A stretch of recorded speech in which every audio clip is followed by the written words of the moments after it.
Putting down a pet is one of the most difficult decisions that a person will need to make if they have a pet.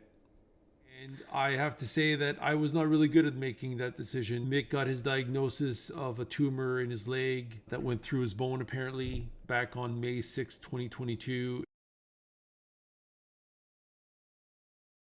I lined up a vet to come over here to the house for May 21st, coincidentally the same day that there was that hurricane slash tornado, Jericho, possibly. I wound up canceling that appointment because Mick became perkier a couple of days before the visit. In fact, I think it was just like the night before he became interested in food again. He had lost his appetite for about 4 or 5 days. He hadn't had any water for the same period of time.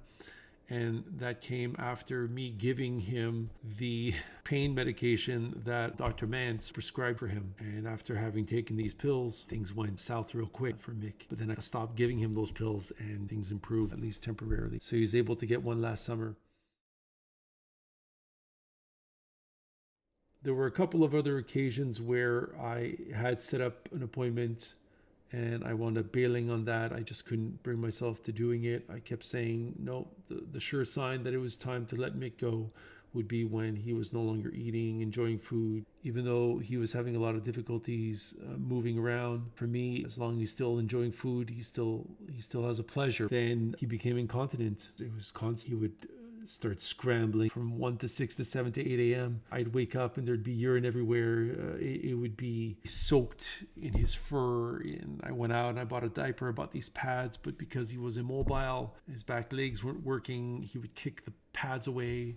They would be saturated with urine. It was just really a very horrible experience because each time it would take me anywhere between an hour and a half to clean up. I would clean his diaper. I would bring Mick outside, and during snowstorms, minus 30 degrees Celsius weather, there was a hardship now. It was wintertime and the steps were extremely slippery. He just wasn't regaining his ability to walk. I was just like 10, 12, 14 days into not sleeping. Finally, I just decided, no, I can't, man. There was blood in his urine. I mean, yeah, he was still enjoying eating, man. So I had to renege on that one criterion, but I needed a quality of life back. And so I brought him on that Friday, and I made it there. I gave him his last meal. I made it to this clinic. I had Nella and Daisy with Mick, and I had his doggy bed. So he was nice and comfy, and they were all there in the back seat of my pickup. And I just wanted them to be with him and just wanted him to feel like this was a chill outing. Nothing bad was going to happen. I made my way to the front counter, and I stood there for a few moments. The girl in front of me was typing some information into the computer, and I was contemplating leaving. I was like, no, Erickson, maybe he has a couple more days, like, man, he ate that food this morning with gusto, so no, leave, go away. And I was like, no, man, he's got blood, he can't walk, you can't sleep, he's emaciated, you're losing patience with him, you're all alone, nobody can take care of him. And I was having this battle in my mind. So I finally said to the girl, hey, what's going on? I have an appointment here to put down my dog. And she said, wait a minute. She didn't even wind up looking up. There was no proper way of addressing me, of making a contact. I was just a task waiting at the counter. Eventually, she did look up and she said, yes, what is your name? So I gave her my name. She saw that I had an appointment and she said, okay, you'll have to wait. And I said, how long? And she said, I don't know. We're running behind. You'll just have to wait. And I said, well, I don't think that people who are coming in to put down their pets need to wait. And she said, well, there's nothing else that I can do. Some manager, older lady came out. I think she was a vet. She said, why are you being rude with my staff? I left and I went to the door of the pickup and I stood there, not able to open it. This was, for me at least, the final countdown. And so I just couldn't bring myself to opening up that door, man. I opened the door. I bent down and I picked Nick up for the last time. I went back into the clinic. I was guided to a very peaceful, very beautiful room, very serene. They had some very relaxing music playing. There was one of those artificial candles with a soft light. They were tuned in to a satellite radio station. They hadn't paid for a subscription, so the soothing music was interrupted with an announcement that to avoid having ads, there was a subscription that could be purchased. Quite the oversight, you know? Come on, guys. Go through the whole thing. Let's have a practice run beforehand. There were these adverts for the incineration company, Euthanises, incinerate an animal, Euthanises. How heartless and crude is that? Who the hell fought at the meeting to determine what they were going to call their company? This was it. This was the one name that they should stick to. I went down to him, man, and I lay there right next to him, man. I spooned him, you know. I had his head here. A technician came in. She explained what was going to happen, that the vet was going to come in shortly and there was going to be 2 injections. After she injects, like, how long am I going to have? Am I going to have like 60 seconds? How long is it immediate? And she's like, it's almost pretty instantaneous. The vet, she was extremely sweet. The technician was sweet. And one of them touched me, man, and it meant a lot. It really did. I saw that there were treats on a counter nearby.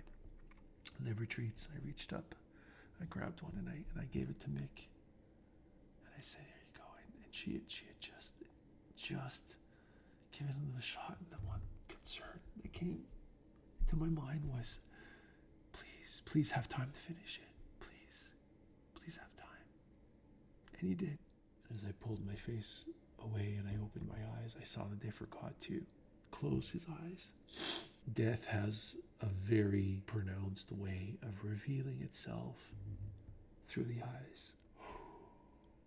I went back into the clinic and I apologized to the young lady and I left. About a week later, one of the owners called me, Sarazzin. He asked me why his employee was upset, and I shared with him what I've shared with you. 2 weeks after that, I got a call from the clinic. I was told that Mick's ashes were there. I picked up the bag with Mick's ashes in it, and later that evening, I saw what to me was such a despicable way of presenting what should be a very spiritual moment, to have advertising in the bag, to have his ashes in a container that's similar to that of an ice cream container. Okay, so this is the bag that I picked up at the vet, which contains Mickey's ashes. This is the name of the company, which is the combination of incinerate an animal. I find it quite crude and insensitive. Inside the bag was a description of what was done to Mickey. So he was cremated on the 17th, 10 days after I had him euthanized. Inside the bag is this container that I was talking about.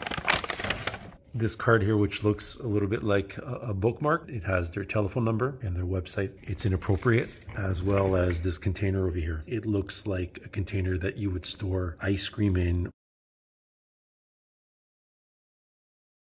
or Chinese takeout. I'm really not impressed by this container. And this here contains Mickey. I think that a little bit more could have been done as opposed to go cheap. Mistakes happen. People who have lost a pet are extremely emotional. For some individuals, I think just the fact that they're hurt so badly, I know that's the case for me. Nothing's ever going to be done correctly. But I think that there are other aspects to the whole process that should be done with a lot more sophistication, a lot higher standards. I think we need to get a Michelin star service. I think there needs to be a Marco Pierre White approach to how we are going to serve the person before us who has come to the clinic to put down a pet, and in my case, one that had been with me for 16 years. That's a long stretch of time. Not long enough. He's woven his way into the fabric of my personality. And to have his ashes presented to me with advertising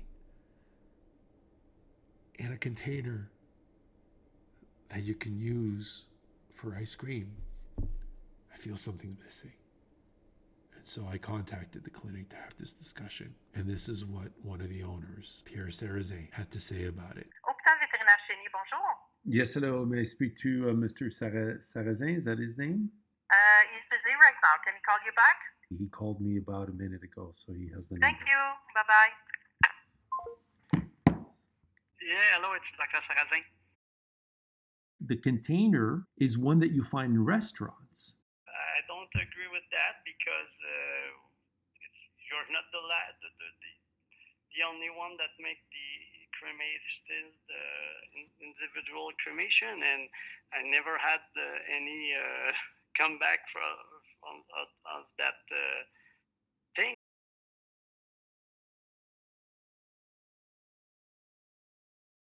Even my staff think that's it's a nice setup.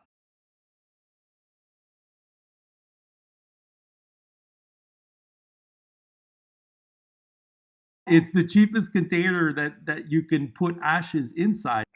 I don't agree with you, but it's your point, so I respect that. But I don't feel that it's a cheap presentation for me. But you can we cannot debate. It's your point. It's my point, and I think Insimal do a good thing. Other that, I don't know what to tell you.